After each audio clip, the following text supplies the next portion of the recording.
Episode 311. It's award season, and who better to bring in than two of the finest minds? We've got LemonKiwi. We've got the brother in the bottom left, Kenobi Cast himself. They're off Baldur's Gate. They're done gating. They're gatekeep girl boss gas slang, and they're here to tell you why their MVP takes are the best and why yours suck. So true. That's so true, bestie. Am I right? That's pretty much. I mean, those are kind of like how you guys are. That's like a pretty fair personality take, right? Like very aggressive, very confrontational. Yeah. That's controversial. Just, big controversy. Getting the pitchforks. You know, nobody quite gets a pitchfork like Kenobi. You know, nobody raids like Kenobi. Nobody rages like Kenobi. He's just a rageful man, full of rage. So much rage built up inside of me. He's so angry. Yeah, I do when I'm in Baldur's Gate and I'm fighting a boss that like shoves 3 of my party members off the side of the ramp, and I do that to myself, to be honest. Sometimes it's kind of, it's hard not to. Sometimes there are definitely some opportunities where you can kind of dice yourself up a little bit. Lemon, I obviously kind of want to talk about you're jet setting girl all over the place, doing all kinds of stuff. How are things on your neck of the woods? We're pogging off. APAC knockouts this weekend. Really excited for that. Get to fly to Canada too to do some fan expo stuff. Very cool. Get back and I'm on NA on the 9th too, so popping in with Necro. APAC again. Season's almost done, which is kind of sad. But little bit, especially it's getting a little dicey out here. Kenobi, how are things? Obviously, we're Balding Gate. Yeah, we're Balding Gate. Stay strong together. They do. Apes together strong. Yes. Contenders is back up for playoffs, which we'll probably touch on just a little bit. Because we do have Iliari enabled. I'm going to just say those probably interchanged and not really care about the pronunciation. But yeah, she's in the game currently. So she's been played a little bit. Interesting to see how she's going to be specifically in the Overwatch League meta, because it is more NA-centric, but we can get to that a little bit later. Got back from France. I missed playing Baldur's Gate a lot of the time while I was over don't there, I know so... it. I was living vicariously through you playing Darker. Yeah, we're a little murder hobo right now in our second playthrough. We'll see how that goes. And yes, obviously Contenders is spinning up, and that's super exciting. And is Collegiate coming up soon? I feel like school's got to get back in session. Right? I mean, it is back soon. I think. What are we?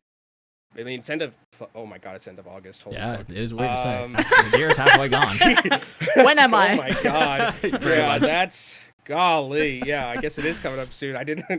I wasn't thinking it was that soon. Good Hobie's Lord. out here thinking he's just gonna bald all the gates, and he's like, oh, I got. I'll be on my 4th playthrough. I thought. I guess I got collegiate code up soon. Well, before we dive into all the awards and we talk about some of the meta as we get into the last final weeks of the regular season, I do want to give a special shout out to those who make this and all the other 300 some odd episodes possible. That it's our patron producers and YouTube members. So thank you to these special individuals. For episode 311, thank you to Battle Crab, Refined Bean, Bronze Bob, Buhau, Picasso, Lulshin, Porkchop, Sammy, Rexane, Volamel, and Sugar High, and our YouTube members, Blave Bliss, I Am DRW, Brother Adam L, Ice Ham Gel, Fire Element, and AK. It's award season. We will eventually. Oh, also Yiska's not here.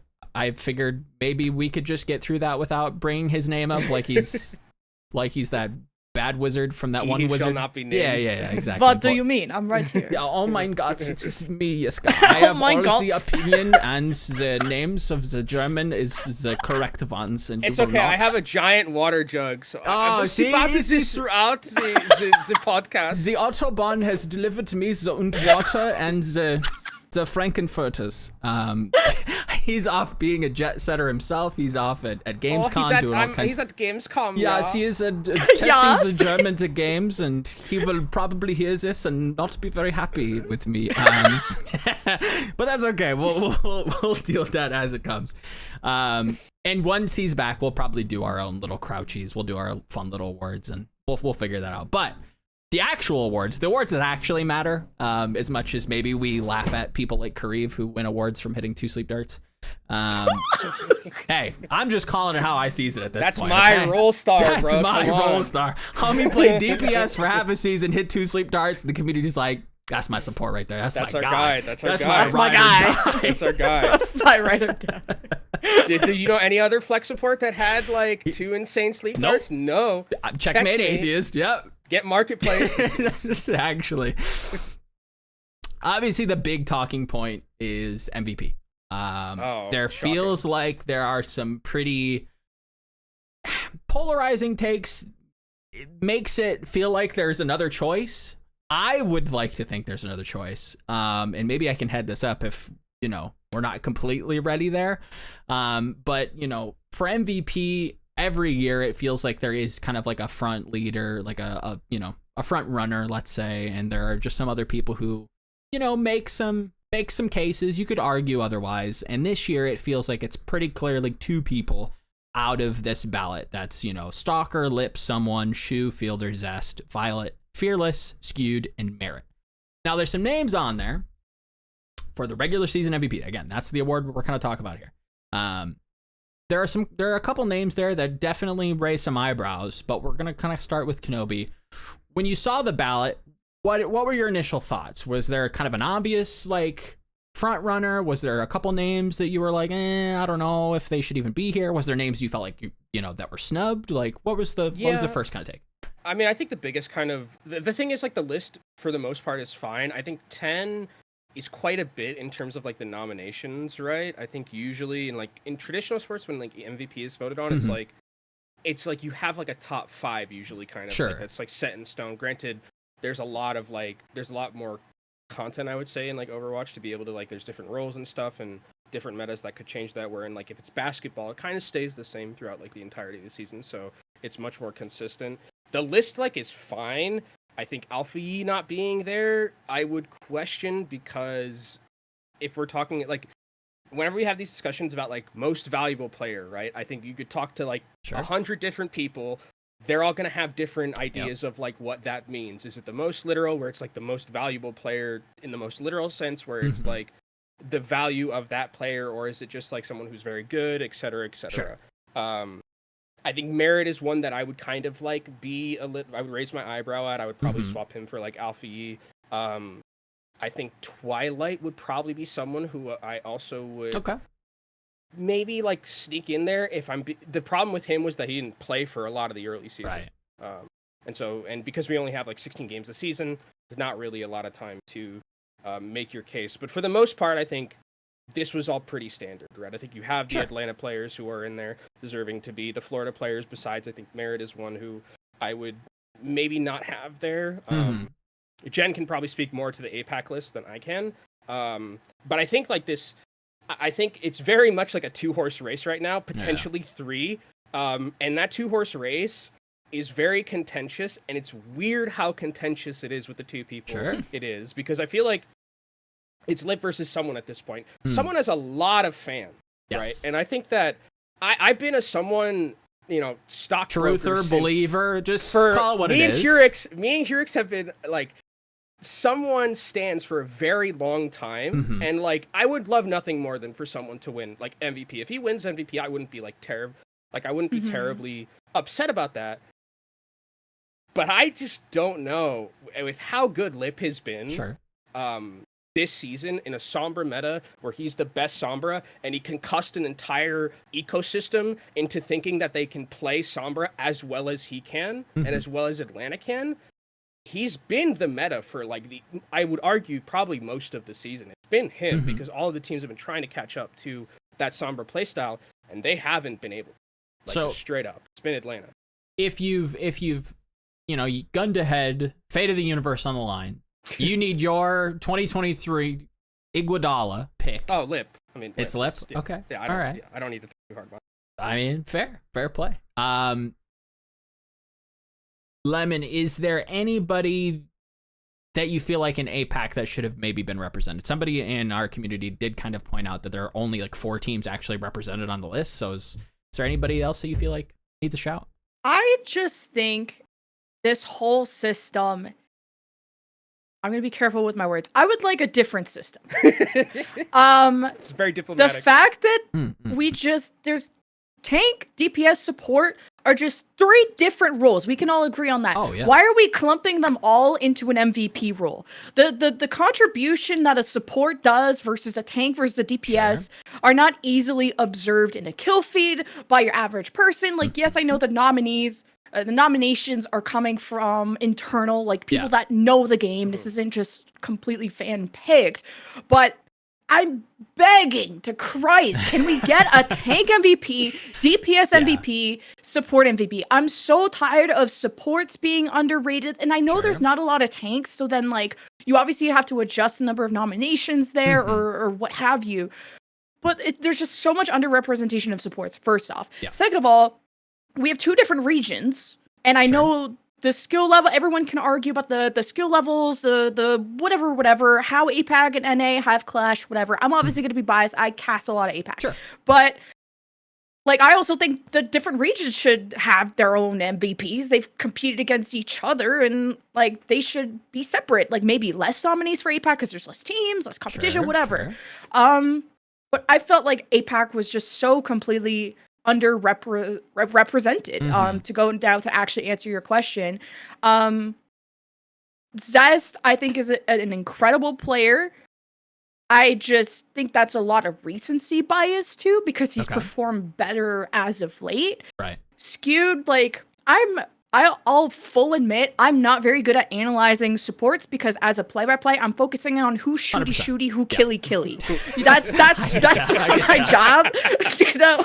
And to analyze the contribution of supports takes a lot of, I think, you know, VOD reviewing, going in on the first person, looking at their POV, and you don't get a lot of support POV in OWL, and that's some like complaints that have already been brought up by the community. So I don't get to see why Skewed was brought up. Like, Skewed has always been a well-known flex support, whatever. But I don't know. You know, like if you're not in like a BAP or Zen meta, you're in like a Brig Ana. It's tough, or Brig Ana or Brig BAP. You know, occasionally it's tough to see the shooty bang bang that like some of these supports do. So like I'm not going to agree or disagree with Skewed.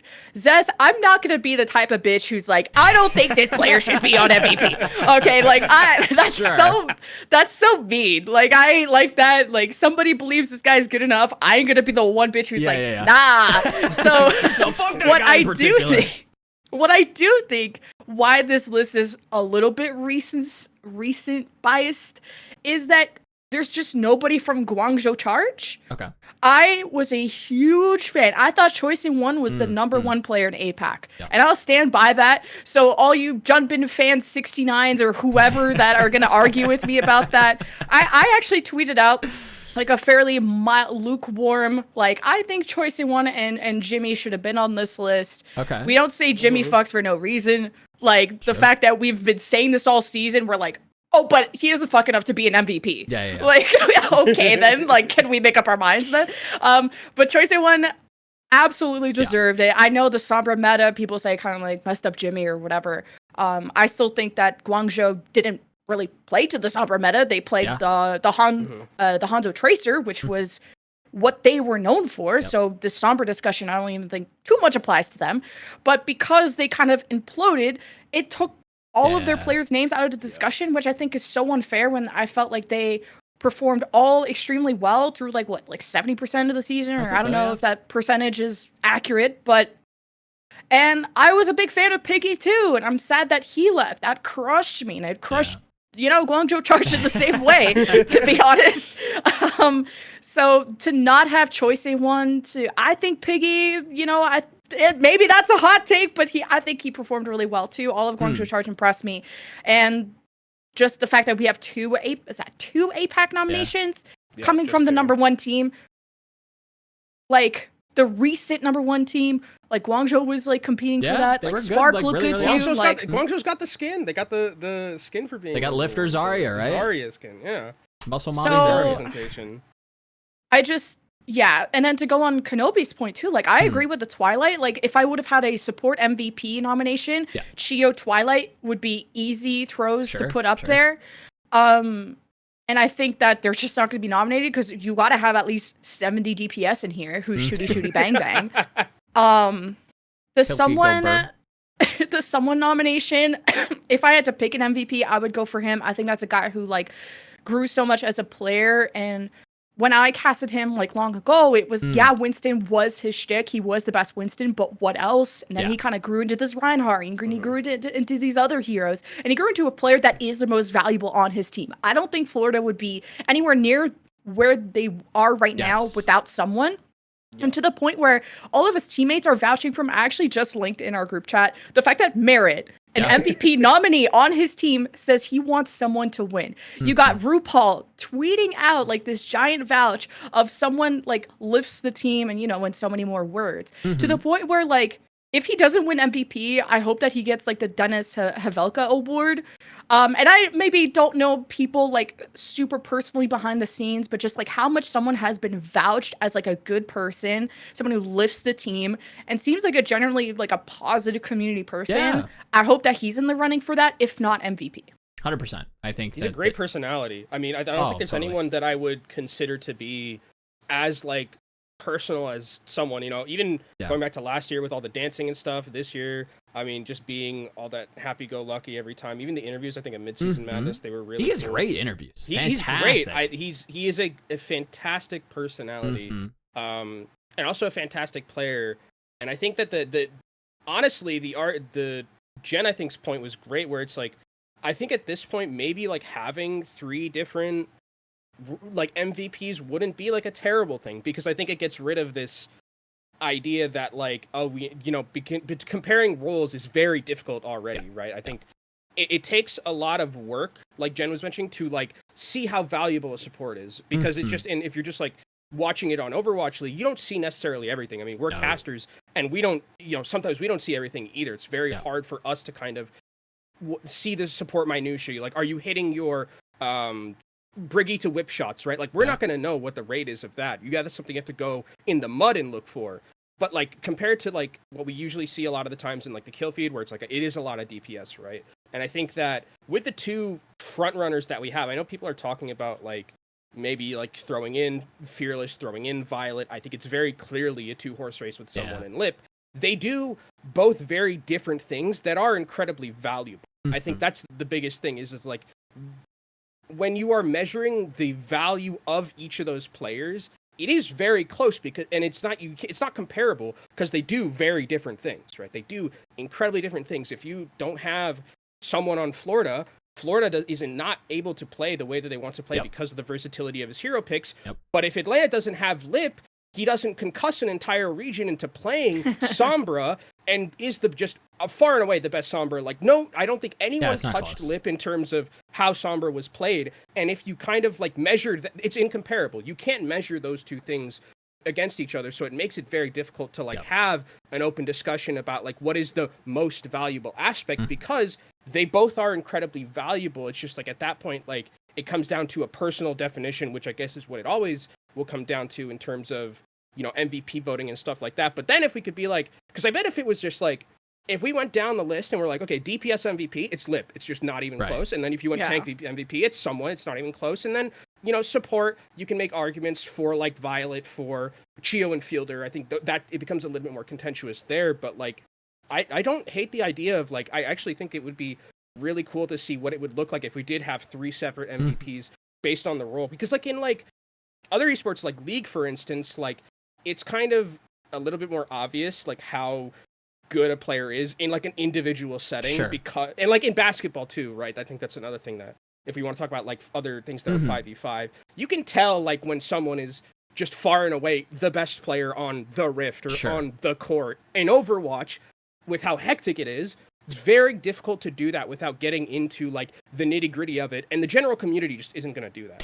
There's no way they're going to be doing that. They're not going to do it, and it is incredibly difficult to actually, like you said, I think you put it nicely. Like, you really got to get in the mud. You got to like fine tooth comb things, and there's just too much Overwatch to give everybody a fair shake and to get like the most true answer.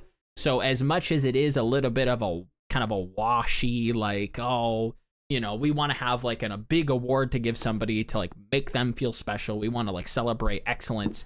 the best way that we can do that, especially in a game that is just rigged, when you look at the tank hero pool, even previously with like flex tanks and main tanks, obviously in Overwatch 2, we've gotten away from that. But when you look at the DPS pool, you look at the support pool, you look at the tank pool, it's not built the same. It is already rigged.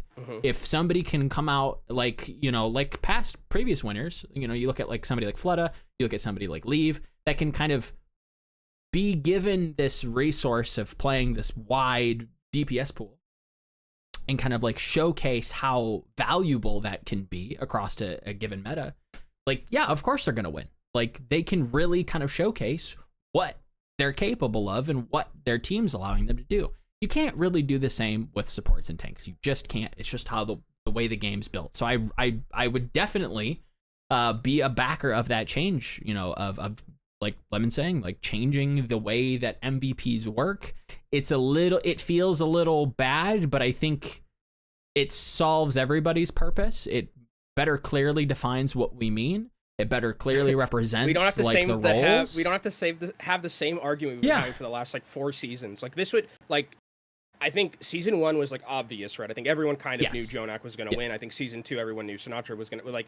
I think since probably Leave, it's been the same argument. Lip was on the other side of this argument actually that he's on now, where it was like everyone was like, oh yeah, I think Lip is like more deserving than Leave was. Leave, I think also was like far and away considered to be one of the best players, if not the best player, which he was voted MVP for. But like, I think that like it would solve all of these like arguments where it's like kind of people talking past each other because they're just arguing about what their definition of valuable is. And if you are playing 2 different roles that are so vastly different from each other, you can't reach a middle ground. It's just never gonna happen. Not at all. And when you like, you're never going to strip away like the very malleable definition of what valuable is for people. But what you can do is you can kind of like focus in on the specific roles themselves because they're not built equally. Every like tank, as the game gets more and more heroes, but even as it stands now, like DPS just has the lion's share of not only just visible playtime, obvious like impact, but it has the biggest like breadth of heroes at the disposal. So if you can kind of check all 3 of those boxes, it's no mistake that so many DPS get chosen, but it's also kind of right. It's the role that is kind of leading Overwatch 2 into like the future of the game. It has some of the most impact. It has some of the most obvious impact, and you can do it on so many different heroes, right? Or at least that's the hope, right? That versatility, kind of flexibility is what really shines through and kind of always has in Overwatch, to be fair. So I think, I would definitely echo a lot of, you know, what Jen's saying, you know, changing that MVP, the structure of the MVP vote, I think would serve a lot of purposes. I'd be down for MVPs to be combined for both regions if they actually like played each other a bit more often. I think it's hard. I think we've only get like 1 or 2 occasions. We get 2 occasions. At least this year. Because it's like if we're gonna keep them separate, I think they should be treated separate. Yep. But if they're gonna play each other more often than once or twice a year, when we have so many different metas, because if we're all just gonna like argue that APAC quote isn't as competitive, even whatever opinion you have about it, then like make them play NA so that if we say like MVP, like I feel like APAC has no shot of getting MVP because of its perception. Yeah. So it's either you like separate them and have their own MVP nominations, whatever, or you keep it together, but like have them play more. Like obviously the ask of third-party tournaments or just like more events is like a lot, but I just feel like there's just never going to be credit for APAC if the 1 or 2 times APAC gets to compete against NA, they don't like win the whole tournament. Therefore, they're not as good as NA. Then they're not going to get MVP when I feel like just the 1 or 2 showings that you have is just not enough of a sample size to say definitively that NA is better than APAC. Although I'm not arguing against that. I'm just saying there's just like not enough proof. Especially with rosters imploding. So 100%. There is a lot of like question marks, and I feel like APAC already is kind of its own broadcast, so why shouldn't it just be its own thing entirely? It's already kind of its own format with contenders teams being in the mix. The playoff formats, the qualifications for playoffs is all wonky and weird. It is its own thing, but we're not treating it like it's its own thing when it comes to awards. So yeah, I would also agree that like if this thing continues and APAC is going to kind of be its own like ecosystem, its own hermetically sealed kind of region, then we should just treat it like that, and we should celebrate it for what it is and not try to make this amalgamation and kind of force people to vote on whether or not they've seen it or how they stack up. Like you're saying, if we're not going to play each other a lot, which, you know, let's face it, we probably. Yeah, I mean, you don't ask LCS people to vote on LCK. Like, just doesn't make sense. You can't do that. Yeah. 100%. And I think that's something that a lot of like pundits and experts have been shouting at a lot, is like, we just need to create separate broadcasts, tailor them specifically to those fans, whether that be local or, you know, global, whatever. But that needs to happen. I would definitely support that change. Another change that I've been kind of shouting out for a long time, the Dennis Hawelka award just needs to stop being solely player focused. It needs to be a community based award. I think that opens up way more opportunities to celebrate. And it's not clear exactly what the award. I think it is about positivity. It's about like contributions to the community, which I think is good. But there are years that it's like, I want to vote Gamsu because he has a dog. And it's like, I like dogs too, Reddit poster 69420, but it's not, you know, it just doesn't feel right. Where there's people in the community doing really cool things, or they're doing charity events. It's like, you know, I feel like that gets more to the heart of like this positive community driven aspect. Really kind of like, you know, true to Overwatch, if you will. And I feel like that's just a better home for that award, where it's not just like given to a player because, you know, they smile a lot. I think this one's a lock. Yeah, like, I do think someone is a good representative. Like, it is a good candidate. This is not like a bash on someone, but I think, you know, in the future, as we have more Dennis Hawelka's awards, which we should, I think it does need to kind of expand outwards and really kind of celebrate more people. I'm kind of like against the idea of, okay, as a content creator myself, to have content creators be in that discussion, because there's just like already so much controversy of like who's getting invited to like your, what do they call it, like the content creator camps or whatever, the summits or whatever. Because like some people are like, oh, if you don't like talk always positively about the game or Blizzard or whatever, then you're not going to get invited to these things, you're not going to get awards like this. And it's just, I don't want it to come off as an award that, oh, let's clap for Blizzard so we get this award. Like, and I like that it's player focused, because the whole point of the league is to promote players and to promote the league. And Dennis being part of the league, I feel like this award is more like centered around that. That's true. Not like, I wouldn't mind like a separate award of like content, like just make it a whole award show of like content creator of the year, like clip of the year. Like if you wanted your mini esports awards for Overwatch, that would be like a cute, funny idea for the community to be involved. It doesn't have to be like a whole award show, like super bougie or whatever, but something cute, like, you know, clip of the year, content creator of the year, coach of the year, or you know, all of that stuff. 100%. No, I without caster of the year, because that would be cringe. All of us compete for that. That's what we need. Yeah, we need more of that. Yeah, that's no, we don't. No, please no. That's what we need. No, I would tend to agree. I think that's definitely like a solid point where, you know, you have to be very careful on like who's playing. You know, you can't just have Blizzard just deputize an award and be like, you know, who's gonna clap the loudest for us, who's gonna, you know, toe the line the bestest, who's gonna be the bestest little Blizzard shill, because that's not award worthy. Nobody wants that, which is fair. But to circle back to MVP, I think I would definitely agree. I think Kenobi, I think you both kind of touched on the fact that like someone is integral to Florida's success, and I think there's 3 votes that I don't hate, 2 of which have been said. I think that, you know, someone being an absolute nut. I think number 3. We'll get to that. I think that someone last year getting snubbed off Roll Star was an absolute travesty. Nearing Kareev levels of absolute moldery. Not happy about that. That was not pleased. But the fact that he is getting so much love this season, rightfully so, because Florida is absolutely utilizing his batshit crazy skill level is so beautiful to see, and I'm always down for some cheese. And I can say that because Yiska's not here. So yeah, I'm thoroughly in love with someone. I've loved his narrative. I think he's a great player. I think he's could be the face of the future of Overwatch if he, wants to be. I think he's right on the mic, great player, fantastic skill set. Not too many people are built like him. Speaking of people that aren't built like very many other people, Lip, like Kenobi said and has been saying, not only concussed an entire region. I kind of spoke to Yiska about this as I was writing my kind of like ballot prediction summary. I really think he's more of a puppeteer. Like, he's written this narrative that Sombra is actually meta because of how good he is at it. So, unironically, I don't hate anybody voting for Lip. I don't hate anybody voting for someone. I think those are great candidates and they deserve it. Mm-hmm.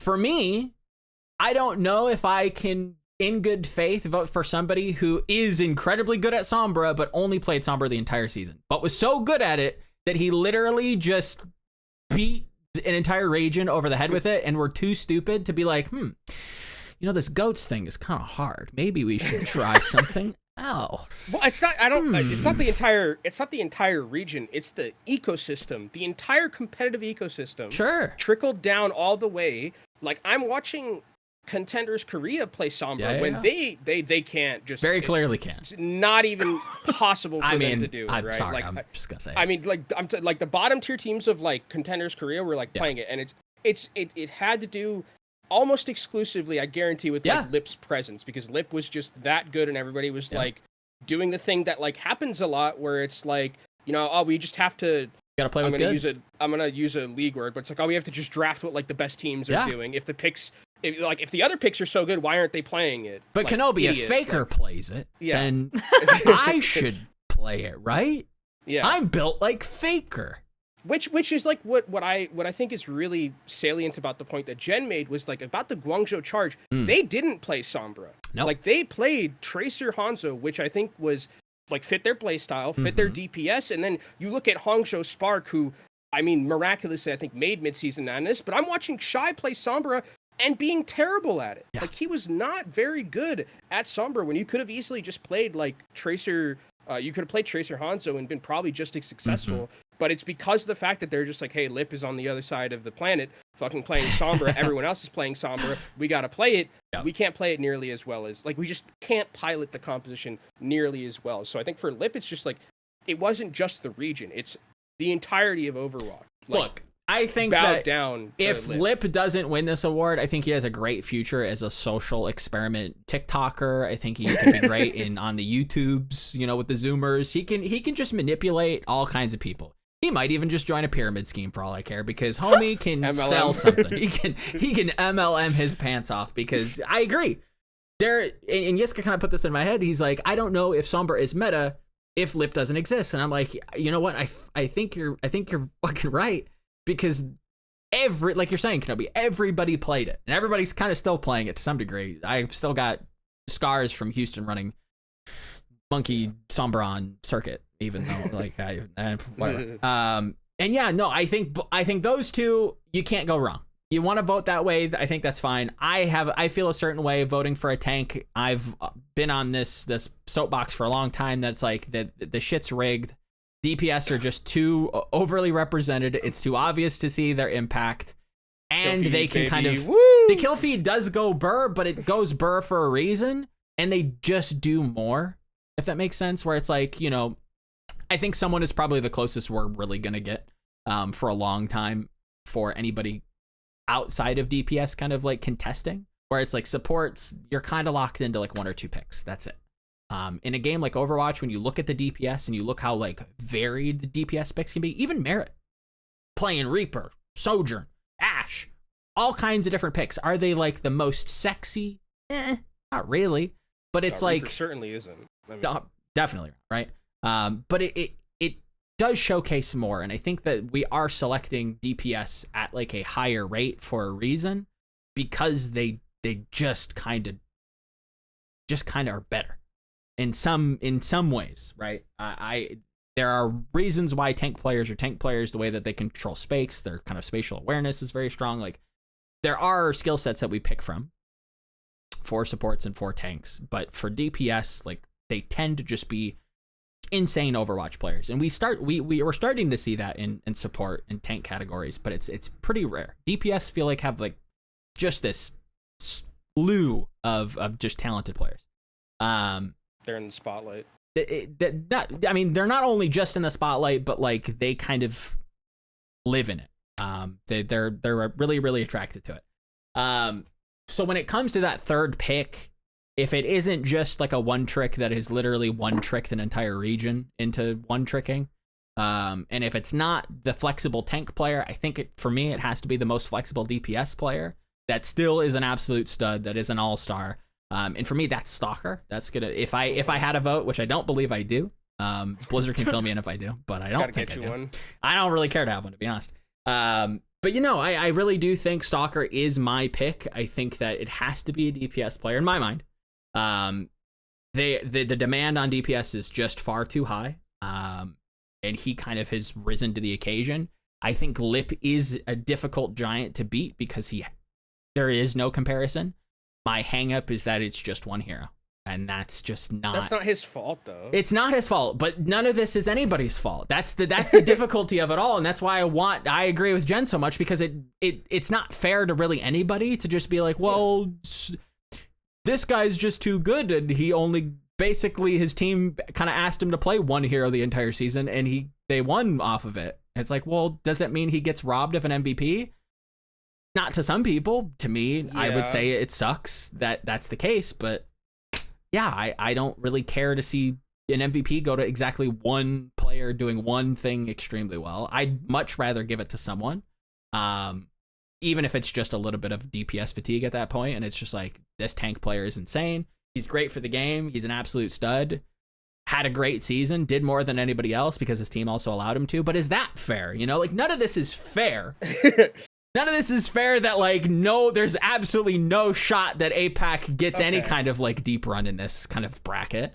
So I would have a question then. If Lip had played one singular other hero during this, like, tenure of, like... to be fair, he did. It's just not a lot of play time. You know what I mean? Yeah. Where it's, like, if it was, like, split, like, 70-30, let's say, between him playing Sombra and him playing, like, another hero... Does that at all change your view on, like, voting for him as, like, being a different, like, having a little bit more versatility? Because it's like, I bet Lip during the season isn't like, fuck, man. Like, no, I want to play something else. I want to play something else because I really want to win an MVP. And then he's just like, or I could just play this one hero that I'm, like, significantly better at than 100%. Anyone else in the world, and we could just win everything.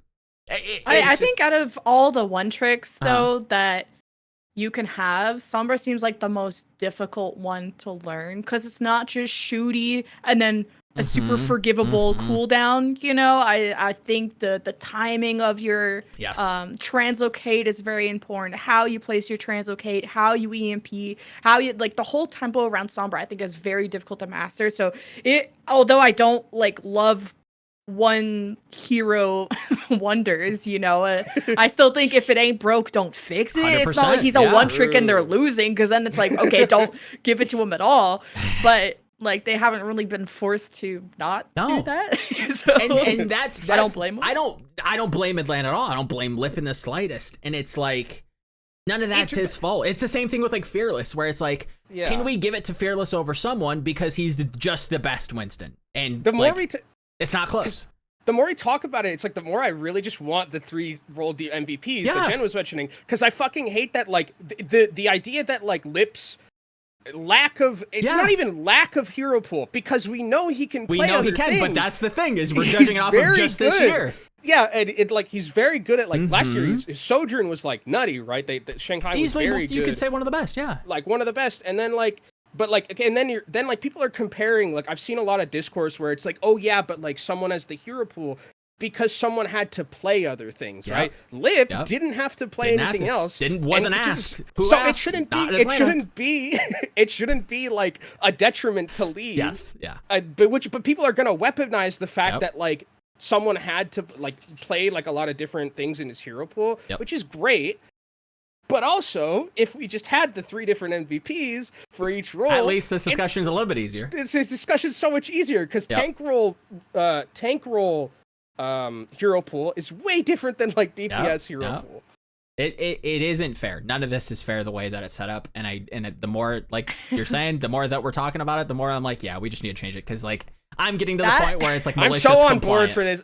If this ever happens, this is royalties. Like for Gen, I think. Can we get like also like support MVPs for just dealing with a fucking Sombra meta? Like just the double flanker just getting punched in the face over and over, and like to look good on Ana in an Ana Winston meta is so resident sleeper. You just hit Q and watch your Winston pop off, and then you try to hit a sleep on a Sombra, which like I feel like Twilight was one of the best at, and he's not even getting a nominee for that. And especially just being a Brig, main support, you're either playing Lucio or Brig, and then you're never gonna get a main support MVP. Lucio players aren't winning. Yeah, Lucio players aren't winning MVP. It's just not happening. But even looking at the previous winners, it's like I'm not gonna mention the names, but all DPS but one. So you just have straight up, you don't even have a tank, and even tank is more impactful than support, like in a casual or like in a broader aspect. And even tank hasn't won yet. So it's like, how has this not been a thing? It's just how much talent Owl has gotten. Board with this. I'm on board with the 3 MVP idea. Yeah. It doesn't feel good, but I think it's necessary to like not only just build narratives where it's like, oh, well, who's going to win, support MVP or who's going to win DPS MVP? Because that opens up the possibility of like having those discussions where it's like, okay, well, let's discuss this. Is it someone or is it fearless? Is it flexibility or is it mastery? We can have that discussion. What we can't have is somebody like Leave or Flutta being able to play 8 different heroes in a season and homie playing 1. It's lopsided. You can't, what's discussion to have? You know what I mean? Because then I'm sure you're going to be like, oh, but my Roll Stars is exactly what that is.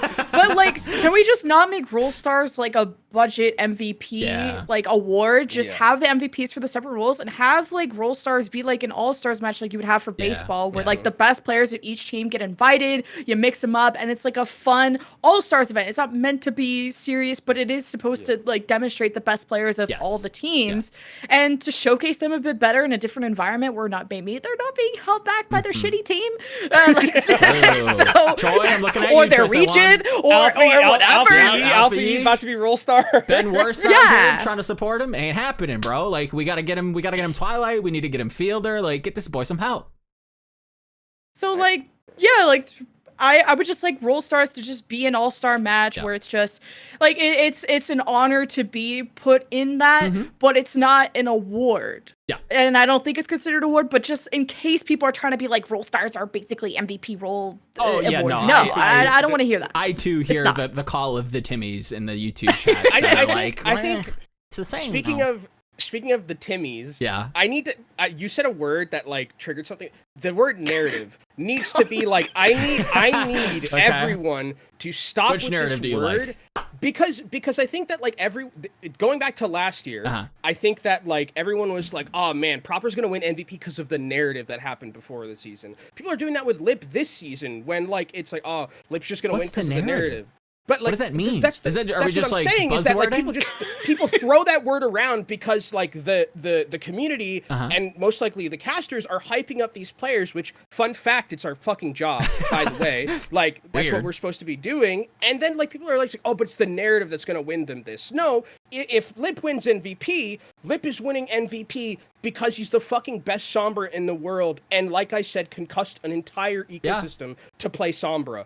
If someone wins it, it's because of like his ability. It's not like he's beating some sort of like shadow government narrative, right? It's not what's happening. He's deserving of like winning MVP. Someone and it happened last year, right? All right. It's happened last year. Everybody was talking about like, oh, how Proper was like crowned MVP before the season started. No, if Proper had come in and averaged shit the bed 2 deaths in 10 or averaged 10 deaths in 2 fucking KDA, he's not winning MVP. No, he won MVP because he was a fucking gangbuster on anything he played. Yeah. So we need to stop with this like idea that like there is some Illuminati-esque puppeteering going on in the background like we're having a council meeting to decide, okay, you know what? Avril, who's our MVP? Get the bribe money ready. We need to figure out like a way to get this like fixed, because I think that it does a disservice to like excellence that we see like in the Overwatch League, right? Because if Lip wins, there will be people who are like, yeah, Lip was crowned like before the season started. Yeah. He wasn't. I just want to say like one good thing about this award system, because we've been dogging on it. Sure. But the one thing I like is that it's not completely fan driven. Like just going back to 25% comes from fan votes, 75% actually credible people like Overwatch League teams, broadcast talent, media, media and your journalists, and you guys can all argue on whether you're credible or not, whatever. You speak your truth, Queen, because I've seen those votes. I've been a part of that. It ain't before good. People say like Pepe Lab journalists are credible, because there's the low hanging fruits, and then there's like the actual good journalists and that know the game. But that's the only controversial one. But because there are certain esports awards out there that are completely fan voted and completely driven by popularity and not even slightly objective. Nope. And the fact that you're not having this secret council, because there are awards out there that have just a council of mysterious people that will go off of popularity, go off of who they like and whatever, and we don't have that as much. So I'm just saying that the fact that this isn't 100% fan voted, like they could have just milked the shit out of this, right? They could have said it's like 90% fan voted, and like you need to put someone on that pedestal, and it's up to you to give someone MVP, and everyone on his team are fucking begging the fans because they have no control over the award system, and the fans have to rally together and have all these marketing things. Because like if you think about World Cup, like World Cup is very so fan voted. It's so fan voted, and it's fucking annoying, and I hate it, and I just think it's not objective at all. And as someone who's trying to compete for those fan votes, it's so boring, and it's not objective at all. And the fact that this awards actually comes from like coaches and all this stuff, and I agree. Whether you think they're all credible or not, I think it's but this is a good system. It's far better than it could be. I agree. And there are some malicious compliance out there. Looking at you, I think, was it the Chengdu manager? No, I think it was either Chengdu or Charge's manager. Who just only voted for their team, and I'm like, okay, I get it. Like you're gonna always get those people, but it's far better than leaving it up to a Twitter poll. There's no rule about that of like you can't vote for your own team. I feel like I should know this, but there's not. I don't think it wasn't necessarily that they didn't vote for their own team, but they just voted for like only Chinese players or only APAC players, and it was there was some malicious compliance going around that I was just like, okay, like I see you. We should probably change the rules then. With how shit on APAC is getting, I would also, as a caster, vote for APAC just to give the pity vote. Like no one else is gonna fucking do it, so who cares? I don't hate it. It's rough, and there should be change.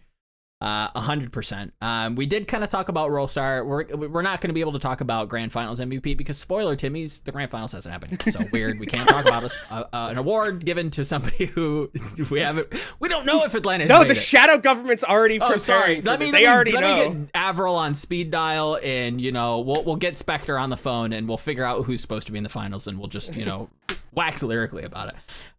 Dennis Hawelka award. Yeah. It does feel kind of like a someone lock. Is there anybody else that you guys feel like could be, Mr. Positivity for the season? But isn't someone? I don't know if it's anyone who's like as front facing as someone is. The thing is like someone has been even like, I mean, Jen talked about it earlier, but like a lot of the players are coming out in like support of him. Gravy, I think, also was came out in support of like everyone. Whenever people are like vouching for someone, especially affiliated with him like directly, it's all about like he never tilts, he's like very PMA and all that stuff. So I think that he's definitely like, in terms of the most front facing, probably the best example right now. There's probably like a lot of players who are like very good for their teams, and we might not just see it as much as we do with some. The only thing I would think about is someone like Punk. Maybe I'm like biased because I feel like I know his family, I know him, and just the whole justice for Punk was like a thing for a reason. Like the guy got dogged on so many teams, and I feel like he wasn't, from what I saw, wasn't like super sour or toxic about it, and just tried his best and was that positive. Like wholesome person front facing as like just a second nominee or just someone else to throw out there. Like someone has clearly like been that front facing person, but just curious if like anyone would throw a vote for him out there. I don't hate a Punk vote. I think that there is like the story, the narrative. If you want to really get to a narrative, the narrative of Punk, like you're saying, like homie got dogged. The narrative is that he survived the gulag. Like he's been through so many competitors and just comes out swinging. Does he have that many fingers left? I don't know. He's cut off all of his toes. Like he's made Faustian pacts with all kinds of devils. He's packed to the blade, some may say, and he's now on a team that is actually doing well. And I think that that's dope. I think that that's cool. So if it isn't someone, I don't hate a Punk vote either. I don't hate that. We did talk about Rollstar. We'll kind of pass it around. Maybe our 4, front runners for DPS, support and tank. Kenobi, hit me with we'll start with DPS. That's the easy ones, I feel like. Who's your Rollstar? I mean, can we give it to? Do you get? I forget. I don't give a frick who you give it to. Okay, well, I'm just. I have Lip as my MVP, so I'm not gonna put him in here. Even though I think if he doesn't win MVP, he'll be in here anyways. But I would put probably Stalker for sure. Actually, DPS is weird for me because I don't know. I think that a lot of it comes down to. A lot like the supports I feel like in tanks would be a lot easier because there were a lot of good Alpha Yi would be my second one. Okay. Stalker, Alpha Yi, and then I think Merit probably goes in there as like a Rollstar. I think it's about his time. And then I think there needs to be some sort of APAC. There's a big name that you're missing. Integration. Which one? I mean, is this of the logic that Lip winning MVP for you kind of takes him out of the Rollstar race? Correct. If Lip, got it. Because I don't remember if you could win both. I think you can. Proper one. Yeah. Oh well, then then it's Lip. Yeah. Then it's Lip. I would say. Okay. I would say again, great list. There's Rollstar. It feels like you really can't miss unless Yeah. I'm not gonna completely continue to dog on him, but like you can miss. But actually, I think I would swap out Merit for K. I think would be what I would do. Okay. I don't hate that. Lemon? Top 4 DPS. Probably go Pelican, Checkmate, Okay. Decay. Checkmate's a good shot. Don't hate that. And Kevster. All fantastic. I know Kevster picks. has always been the GOAT. I know his team are getting dogged right now, but he's the only one making him relevant. Yeah, let's be completely honest. And I feel like that's just something that we've always, as for a game like Overwatch, it's really easy to be a shit team. It's really hard to stand out on a shit team, and it's very clear that Kevster is still him on a shit team. Like that's a sign of excellence. We saw it with Fleta, we see it with Choi for it feels like 3 years at this point. That like if you can shine on a bad team that is constantly just losing, you're probably something special. So I don't hate that at all. I'd probably go Stalker, Lip. And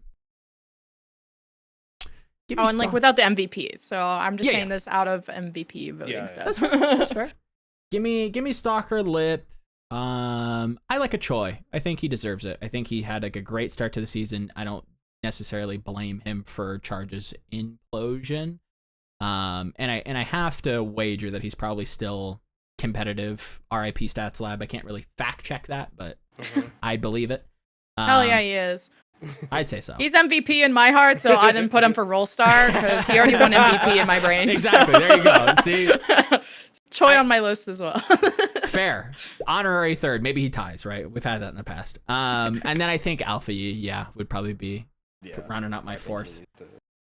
Tanks. Kenobi. Start me with the tanks. Tanks, I would go. Someone in my universe hasn't won MVP, so he gets Rollstar. I think Dong Hak would be my second, who I also think is going to win Rookie of the Year. I'm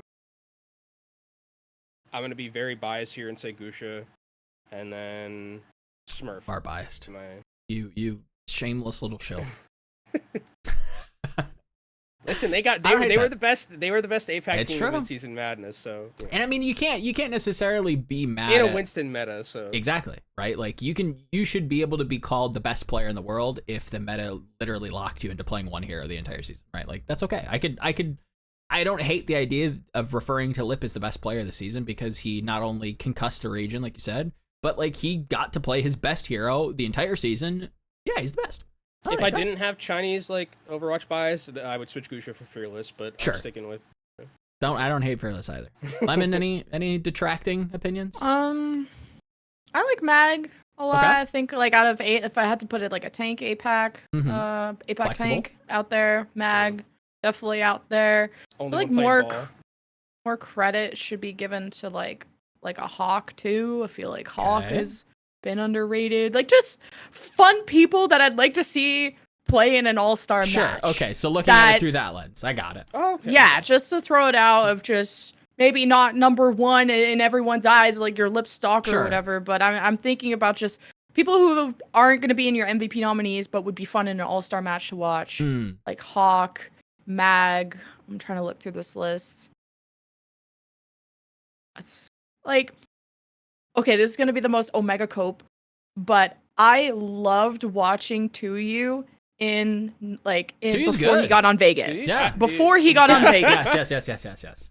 So, but I know he ain't going to get Roll Star until he gets off Vegas. Yeah. So, shout out to Tuyu. I got your back if I ever cast Vegas. I'm going to talk about the old days. And then we'll just reminisce about the old days. And then, you know. That's the sad thing about Vegas, too, is like they have kind of like a decent core going where it's like, Knife looks pretty good. Like I'm kind of hype about Knife, and Tuyu throughout like even the qualifying matches to get into contenders, to get into Owl, Tuyu was like it was like him and Marvel that were like the front facing like tanks of the contender scene to like lead the charge against these Owl teams.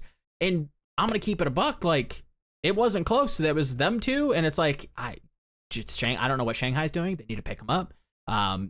Charge could probably use one of them. Like these are the two. Like if you're gonna pick one up, these are the two. Yeah. And it sucks that he has to play on ping. Like it's just not. It's not fortunate. Yeah, because I feel like off tanks just got so dogged this season. Oh yeah, because it's just been Winston, and you have to go against Winston players who've been playing it since the womb. So it's like if I had to throw like an off tank in there, I would probably put Kaluj over Tuyu. I'm biased for Tuyu because I casted him in knockouts, but although Toronto aren't doing so hot, Kaluj has always been the GOAT in my heart as an off tank player who has hustled a lot, along with Hawk. Like Hawk is originally Hawk and Kaluj being original off tank players who had to hustle the best through like main tank metas. I think they did it the best, despite the results not going Toronto's way. But yeah, I always want to throw a bone to people who aren't going to be mentioned. So I get that. Argue with a flame me in the comments if you want. Hey, I like the baiting of the interactions. That's gonna help you out. Awesome. You're welcome. Get those numbers up. Get those numbers up. That's what I'm here for. I think someone, even from both lens, like from like a hyper excellency, like I'm Sasha Heinisch, I want the award to be special, whatever. Like someone kind of just needs to lead that, but in the same vein, like if I want like a Conor McGregor tank, I want somebody to sell me my TikTok influencer boxing match. I want someone to get up there and jump around like he's having the time of his fucking life. Like he's just dancing. He's just having entertainment. Like he's Mr. Entertainment. He's good on the mic where he's just like, I can't quote the exact interview, but I think he had one with Danny where he's kind of like poking some people like, oh, I don't think this player's that good. Like I'm just the best, just like he gets it. He gets all aspects of this. So I think someone's definitely a lock. Bias here. I'm gonna, very biased. I want Punk in there, just purely from narrative. Yeah. Give me the narrative. Give for narrative. All the narratives. He deserves it after all he's been through. 100%. I think he needs to have that storybook ending before shit happens. And yeah, I think Punk probably deserves it. It's hard to not give it to Fearless for me. It's a Winston meta. We got to play Winston, constantly just showing us how broken that hero can be in the hands of somebody who really gets it. And then fourth, who else? Nobody on Shock, I tell you that. Get his ass. Comments. We didn't say proper for MVP, so that's crazy. Yeah, I mean, you kind of can't. Like the shadow government isn't working too well. Yeah, no, the narrative, guys. Sorry, it just lost steam when he did bad. I don't like saying this, but like can't in good faith say Hanbin, even though I want to say Hanbin. Who else? Someone, Punk, Fearless. I'll go Mag. Fuck it. I'll say Mag. I think I shit on that kid way too long. And I ran that kid. Himself. He has redeemed himself. He is not woeful anymore. He slayed the night song and he is redeemed. So that's pretty much the awards, unless you guys want to like try to wax lyrically about Coach of the Year. Oh, true. Supports. Duh. Yeah. Supports. Yeah, dude, see what we were talking about? Supports don't get like any love, no, dude. Hey. That's I get it. Kenobi, hit me with your 4. I mean, it's kind of hard to not put the like Chio Fielder. I think it easy. It's like a pretty easy one. And then like, I mean, I don't know if I could. It would be so easy to just say Violet, Shu. Shu definitely. I think Shu like really for sure. Okay. I think should go. I would there. not say Violet.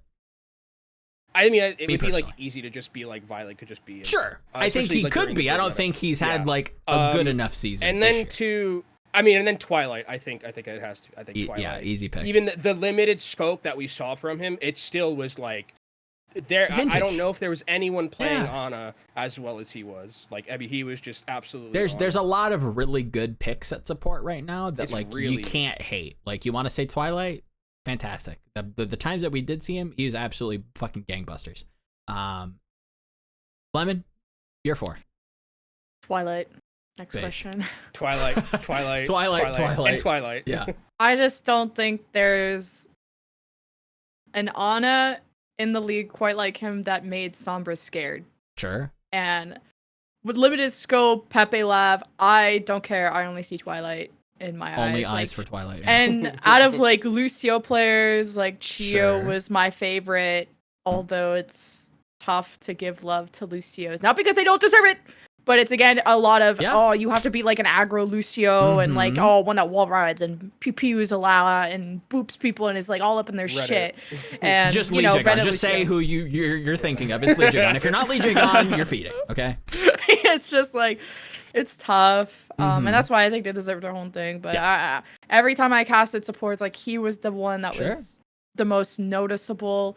Kind of looking through this list, I didn't cast like Houston at all, so that's a tough one. Probably someone on Houston probably deserves it, like Violet maybe, but Chio and Twilight were my favorites.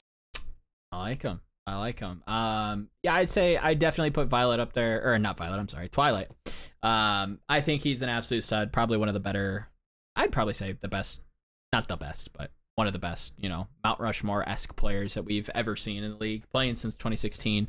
Not that it has any, impact on this year, but like he's a nutter. He's insanely good. Fielder in that same vein, just an absolute bulletproof support. I feel like you can put that kid on anything. It feels like it was just yesterday that this kid was playing on ping at like 5 a.m. on Dallas, blowing our minds, and it's only just gotten better. So Twilight, Fielder.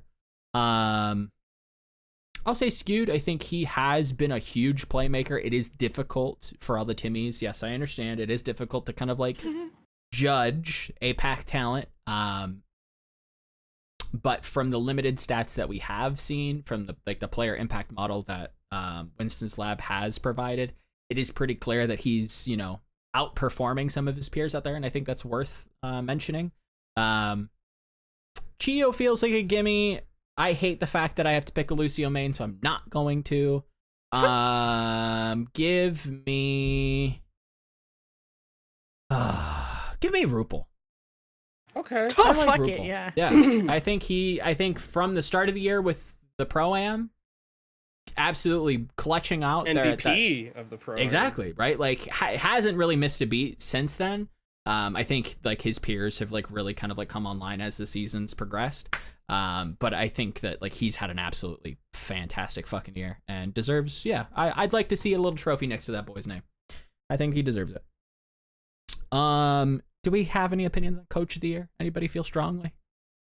I don't know if there's anyone that I would give it to that isn't. Oh, you're not just giving it to Paintbrush? Okay. I think Paintbrush should be MVP actually. Oh shit! Damn. All right. Put that to bed. And that's no shade to Paintbrush, by the way. Timmy's, shut up. That was a joke. Simply a joke. I think Gator deserves a lot of credit for making the narrative.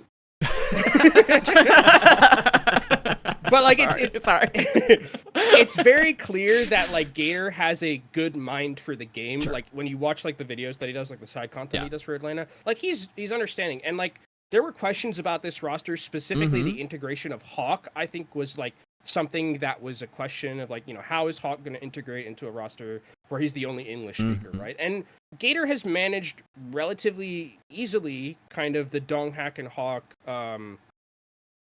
tank lineup.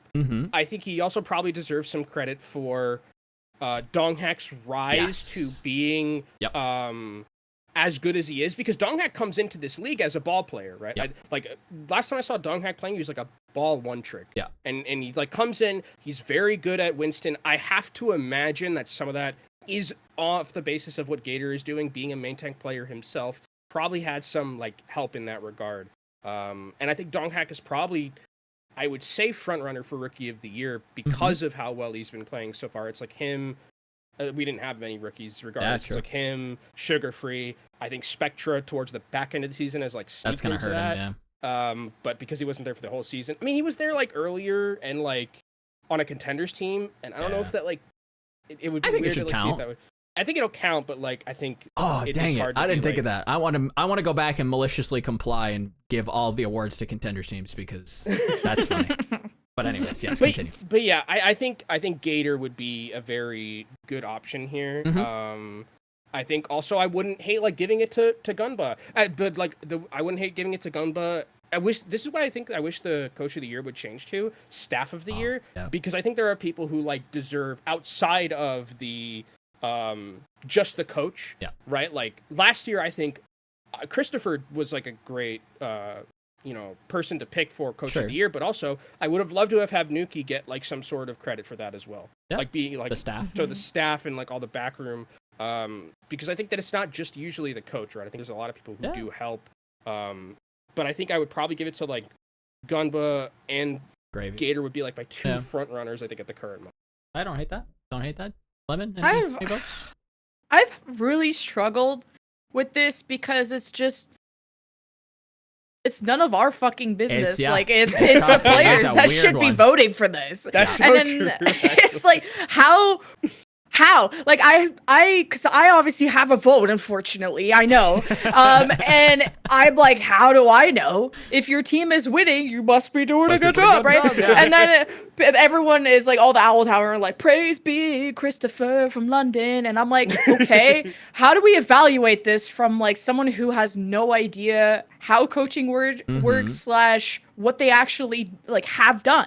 Because how much heavy lifting comes from the team? Like for example, I was the controversial one where I was like, London only played one comp.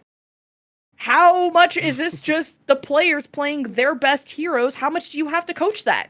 Like, how much is it just the players heavy lifting the wins? And I'm not saying, now it kind of sounds like I'm shitting on coaches, but I'm like, I don't know how much is it the players like contributing to their success and putting in the work, and maybe they deserve all the credit, and all the coaches have to do is kind of steer them, make sure they show up. And how much I want to give it to a team, or last year my thing was I want to give it to a coach who transformed a team from like nobody, like a team that doesn't have already high quality players on paper. So I think last year I was like on the Atlanta thing because they had a lot of rookies and they kind of like built them up and developed them. And I think that's where you put all the credit to a coach. Like obviously the player does the work, but to enter the league, it's like the staff that are going to make or break a player and to break them into the league essentially. But that obviously I didn't get anywhere far with that vote. But then like my secondary reason would be a team that has like gone through an evolution of the meta that has been flexible through meta, which is tough again to give that to someone, not to someone, but where there's teams that play one thing and that can traverse so many different metas, like London's like Rhine Rush, like a Florida like Winston dive that they've done forever. So it's like, how much do I want to give this to a team that's either built up rookies, which sure, that's a share. Let's not talk about Shock. To a team that, like, how much is it? Is it the player quality that drives this team's success? We don't actually know how much the coach contributes to that. And then it's like, I was leaning towards Florida because I felt like their hero pools have grown so much. And I don't want to say their staff are seen as memes, but it's just like they're not. They are very, I don't even know how to word this, but it's like Goomba and like everyone back there. It's so chill and laid back that I'm like, is it just the players? Like someone, the person driving the success of this team? Is it the players that are growing their hero pool, putting the work in? Is it the Florida backroom? Because if I didn't know what, like, the stuff they say and like the whatever, didn't know them personally, I would say, yeah, Florida staff, because I think that's a team that has grown from meta to meta and like just have become better players over time on different heroes and different metas. But like, I don't know if that again is just player driven or not. And I just hate that we even have a vote. I cast the game. Yeah. I see you shoot things. Have never talked to your coach. I've never seen them in game, or as it like I don't get to see who is in the game. Sure. I'm not in your scrims. I'm not in your house. Why do she doesn't have a rip tire, guys. That's what she's saying. No rip tire.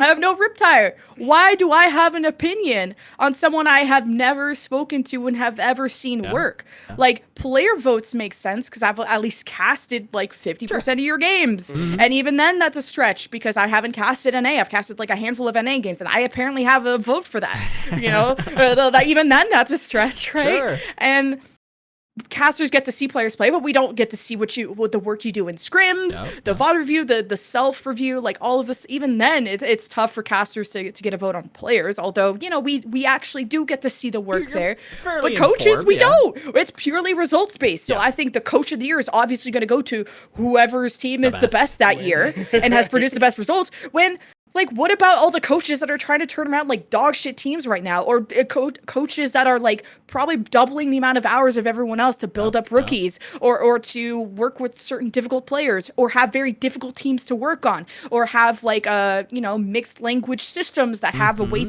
more system to work with. Like, those people deserve credit too, and not just the people who get A+ results all the time. Yeah. So. But I'm also obviously always throwing the bone to an underdog, as you guys have seen in all of my answers. But I just don't think that we deserve votes on coaches at all. And I think players should be the ones who vote on it, although it's tough because then they're probably not going to vote for their own coaches. Or just, it should be all internal and internal only. I don't see how casters and fans get to vote on this because we just... What, don't know. Results based? Yeah. It's going to be Atlanta, or it's going to be like Houston or somebody like at the top. Yep. So... How many coaches have we seen getting promoted from like contenders? It's like, well, they won contenders like 6 times. They must be a good coach. It's like, well, guys, I hate to break it to you, but the Overwatch League's a little bit different. It's a little bit weird. You got some personalities to manage. You got a big workload, right? Like, there's a lot that goes on. And how much the coaches get to sit back and not have to coach because their players are so good. And then again, you would then give credit to the GM for building this team. And then there's no GM award. Although, like, I don't know how much the GM does in that part, how much the coaches have implications in building this team, how much the players build the team. Because sometimes they keep one player, they sign one player, and then the player picks everybody they want. So it's like we have zero idea how to evaluate coaches, and I just don't think we should get a vote on this. And it's not objective, at least. We'll be like, cool, this is the most front-facing, most intelligent-looking coach outside of what they actually do, like online. And yeah. You know, there's just this tech buzzword that I absolutely abhor. You ever heard of a disruptor? You ever heard of like this disruptor mentality of like these tech bros being like, oh yeah, there's this system and we're gonna like upheave the system and we're gonna change things and we're gonna make all the monies. I feel like Jen is different TikToks than I am. It's literally just from, I think, the Glass Onion kind of put it in my head where... Was it the Glass? You know what I mean? Okay. Where it's like the tech billionaire who's just I'm gonna disrupt the whatever, the system. Okay. And I like the energy where it's just like, this is all fucked. Like, very like just I like the idea that like, why do we get a vote? This is dumb. We know nothing about what these motherfuckers do. Yeah, sure. We can review player tape. We can see some of them. We can be informed there. We cannot be informed when it comes to coaches, and that's forever true. And anybody who's telling you otherwise is either like trying to kind of be like a couch analyst or something. Yeah, in a way, like even armchair analyst. Even on the podcast, it's like, you know, we're trying to make the best case possible for what we can tell, and even then we're rubbing sticks together and being like, oh, I think we've made fire, right? Shade Christopher says the gods, like we're hoping and we're praying that it kind of makes sense to people based on what we can tell, but it's based on such little information that, yeah, I would tend to agree. Like it's really hard to tell. Just give the award for Team of the Year when it comes. Sure, like, just yeah, because that's kind back of room where of you the going, year in yeah. terms of, because you're just gonna base this off results anyway. Mm-hmm. But then I don't know, Team of the Year doesn't have a good buzz to it, and then plus you would just be like, well, if it's not the number one team, then why isn't it Team of the Year? You know, so it's just, I don't know, this award's stupid. It is a controversial one for sure, and it needs to be Staff of the Year. Just it should be lump it all together. It should be, and I think there's a particular German fellow who would probably sing those praises. But oh yeah, it should this it should be the Staffs of the Year because there is nothing that we can tell, and when I was on the Autobahn when the dogs attack me, and anyways, what if they like produce like a video, like, you know how sometimes you have award shows that you have to like submit your nomination, you have to submit like a reason why you should be nominated. Force teams make content. I like it. Yeah, make it a content. So like, yeah, and then you get vouchers from people. Like you're like, let's say every team puts forward their like, if they want to put their coach forward, then everybody talks about like, what does this coach do in a video? Right. So it's like, oh, Gunbus sits in like 45,000 hours of scrims, and he works personally with XYZ, and he, you know, drives this player to Morton's. Like, I don't know, but just he lent me like his McLaren. So it's like an actual application. Like, tell us what you do and tell us what your day to day is, because obviously coaches aren't going to want to share too much of that. They obviously are going to stream their scrims and what they talk to their players about, because, you know, that skill is so cherished and what you are getting paid to do. And if you were to share those secrets, it's not ideal, but like, just tell me your day to day. And like, I would love to look through videos of that and be like, wow, this guy obviously went above and beyond for his team. And even though they're not the number one team, or it's not a person you would have originally picked based off results, but you see the video and you see how much they've done for their players. Because it should be also like outside of results, like a selfless coach, someone who puts like so much time that like does individual stuff. Because a lot of teams don't have like a lot of coaches. There are some teams that only have one coach. Like, how is one coach supposed to train tanks, DPS, supports, deal with translators, do all of this stuff, probably remote, sometimes in person? Like, like, those people should also deserve credit for putting probably double the amount of hours. But it's going to be the team that have a coach that maybe doesn't have to do as much because their team is just so incredible and can play the same comp or can figure it out themselves. I would love to have like a system where we all review videos of coaches that, maybe it'll be just who can produce the best video, and maybe that's a skill that teams will have to put forward and time they can't afford to put out. Hire some videographers. It would just be more objective, because like I've had to go for like competitions where I had to submit a video for why I should be picked for something, and obviously the amount of effort you put into the video and how you're able to be fluent on camera helps a lot, but it wouldn't be objective without that. And especially for something like an award like this where it isn't a front-facing skill. What are we supposed to vote on? Yeah, no, it's, if you're ever gonna like run a shadow government narrative, like Coach of the Year is tough to really kind of see anybody, even like for like opposing teams. Like, how am I supposed to know how fucking Dick Buttkiss coaches down the road, because I don't play for him? I've never spoken to him. I don't want to speak to him. So how do I know? Even just as another player, like it is difficult. And yeah, I don't hate what do you do? So what do you do? It sounds just such a rude question. What is your value to this team? How valuable are you? And define it a lot of different ways, please. Oh no. Yeah. I agree. There needs to be a lot of changes. Coach of the Year is difficult. And I think you definitely point, at least from the information that we do have, I don't hate like Florida's staff, so that whole crew in general.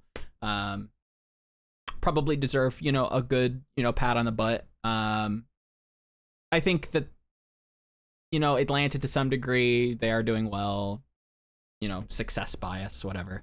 Yeah, there are some like decent votes, but it is, like Lemon saying, it is difficult to figure out.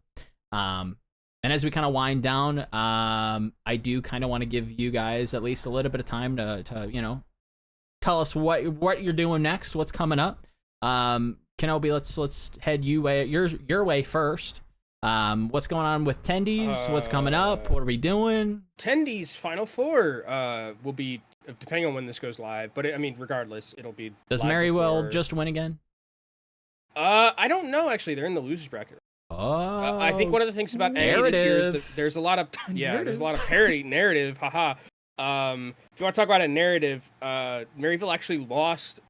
They lost Cal to go to Overwatch League, right. And then Tree had to play flex support, and then really just Iliari just falls into their fucking lap, and it's like, okay, well, problem seems to be solved. Put Tree on.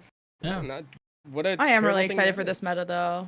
Yeah. I think that Iliari is a hero that, to me, obviously, I think that she is quite strong. She's quite strong. Mm-hmm. But she's very fun to watch.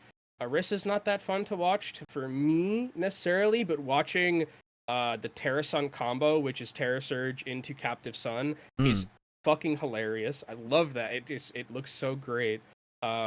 Watching the Giant Sun just hit everyone in the Terra Surge. Yeah. It's a pretty hectic meta in the sense that there is a lot of it plays lane oriented, where you kind of just have the Orisa I'm gonna say the mid lane, right? Orisa's kind of in the mid lane, just being the tip of the spear, the front line, and then you have Soldier and Iliari flanking on the left side, or flanking on one of the side angles, because it's just impossible to really get a kill against that much sustain, with healing pad, with Iliari healing, and then with the pylon. So a lot of it comes down to those side angles, who on the flank can win their matchup. Sojourn's coming back into the meta because I think having one-shot potential, surprise, is good against a lot of sustain. And guess what? No Winston means I can just shoot Orisas and get rail very quickly. Sure. So this meta is going to be really interesting to watch. I can't wait for Al to bring in Flashpoint as well. True. But yeah, we're in Final Four for both EMEA and NA contenders. That'll be, I should just go and get the actual dates so I don't chat shit to all of you. Audio listeners. Misinformation. He's scrambling. I don't want to. When I looking spread for dates. Misinformation online, I don't want to do that. But it is going to be. We come back on the 28th and 29th. Mm-hmm. So that's going to be when we wrap things up for the summer series and get our champion. And I think that with the top four that we have for both of the regions, it's relatively close. And now they have a week extra on this meta, so I think that it's going to be pretty interesting to see what team comes out on top. Beautiful. Lemon, what's happened? What's going on? Pretty excited for this meta too. For only Iliari only. There seems to be some Torb Soldier shenanigans. Orisa. As an Orisa main, she's so fun to play. She is. Not fun to cast. Not gonna lie. Not fun to cast. But and same thing with Torb. It's not a fun hero to cast. It just shoots. I, as a play-by-play, I'm always gonna be hyped for heroes that get multi-kills. Sure. So as much as everyone hated Sojourn meta, that was one where it's bang, bang, bang. You get five. You get a 5k. You can hype it up. It's exciting. It's mechanical. Now I got a Torb with a turret. Low man molten core, Soldier tac visor, Nano visor was one of the most boring metas. Bro. Beautiful. I'm not saying that it's gonna be Nano visor, but just the fact that Soldier is meta, is resident sleeper. I just think it's one of the newbier mechanical heroes. It's just shoot. Obviously, I'm always a fan of the meta changing, so that part I'm stoked about. Not sure if we're going back to Winston at all, because some people were worried about the nerfs to Iliari that immediately came out. And some coaches, was it Rush that tweeted oh no, Winston Ana meta back, and which that I'm kind of over it. The Winston Ana. It was exciting to go to have the Nano Winston and just immediately be hyped for that. But Soldier Torb isn't exciting. Maybe Tracer's in there. Every team, I've been in scrims, and every team is kind of figuring their way out. Yeah. There's definitely some Illari's that are better than others, and that's what I think is going to be exciting. Like, who's flex support? Finally, it's going to be a flex support meta of like who can stand out. Sure. Mechanically, which I feel like hasn't happened in a while, unless you have like Baptiste, and even then it's like sometimes happened, sometimes didn't. So excited for the meta of what I'm actually up to. So Owl APAC knockouts start this weekend. Everyone go tune in for that. 1 a.m. Pacific, I think, something like that. Yeah. Saturday, Sunday. And then I got like a bunch of like Rocket League events happening, like 3 different tournaments this weekend. Going to Canada, super excited. Woo! That's our multi-game caster right here. Also about Illari and how watch out for DPS players switching to her, because that's something that we've seen in Contenders. I would be so supposed getting dogged all the time. Now their roles are getting stolen. There are DPS who are just swapping to play Illari in those compositions, right? Because it's just a very aim-intensive hero, obviously, and it's like, okay, well, I mean, you really just kind of need to hit right-click in front of you to heal. Like, there's not really anything terribly difficult about that. Your other button is a heal button, and everything else is a shoot. I think Hirix called it the shooters comp. Contenders. So, I could just hear him saying that. I want to make that one stick as much as I can. Oh my god! Shoot. That's gonna be something to be on the lookout for, is if there is gonna be, like, because like I could see a team like Spark like being like, we signed Pineapple.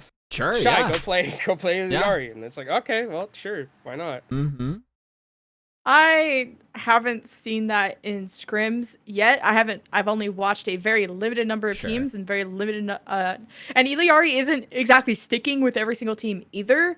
They might have already tested it out, figured out that their flex support ain't built like that, and then just stick to what they know, and have the flex support like maybe spend more time on it, and maybe it comes out later. Because sometimes teams get baited into doing trying new hero things or doing what everyone else is doing, and maybe sticking to what is actually better. I'd be really, really disappointed for the support players if they have their roles taken away by that. Yeah. I think and I feel like a lot of teams have multiple flex supports just because we had like heavy flex support metas. Yep. But there's probably an issue if your flex support can't play Illari. Yeah. I don't think she's like that insanely hard. You just, you just shoot. Baby Sojourn, with the charge and just shoot us. Don't shoot a matrix with your ult, and just shoot straight. If you can't do that as a flex support, and you allegedly are supposed to be able to play Zen and Bap, then maybe that's not the role for you. So Fraudulent. If they don't believe in their flex support to play Illari, then there's a big problem in your support line. Yeah. So if we see a DPS in that role, let's count the days that support has left on the roster, because that's not okay. The ether, the weave, it speaks to me. Yiska is frothing at the mouth to see Prophet literally do anything but play DPS at this point. Yeah. It has been a gigantic narrative on this podcast. Every time we get a new hero, Kiriko, Sombra, Brig. He's like, I think that the best player in the world will also play the new hero, and that's why I think the Prophet will be on the new hero. And I'm like, bro, I don't know. Maybe like he could probably do it. Proper on Illari, imagine. He's speaking through me. He's using Speak with the Dead because obviously I don't have a life. And I am but a puppet for his opinion at the moment. So he's just too busy getting attacked by dogs on his own. Yes, he's somewhere in Gamescom getting lost and probably. There are dogs everywhere here. Yes, I am ordering the fish sticks because I hate the steak because I have a shit palate. Anyways, Lemon streams. Go watch her. Kenobi has a card collection that he is just pogging about. Oh, I do. He does. And I have shitty opinions that I somehow get paid for. So go read Joe's articles. They're good. Thank you. That's going to be 311. Thank you guys for coming on and chatting some ish about some awards, and we'll see you next week, and Yiska will be home. So adios.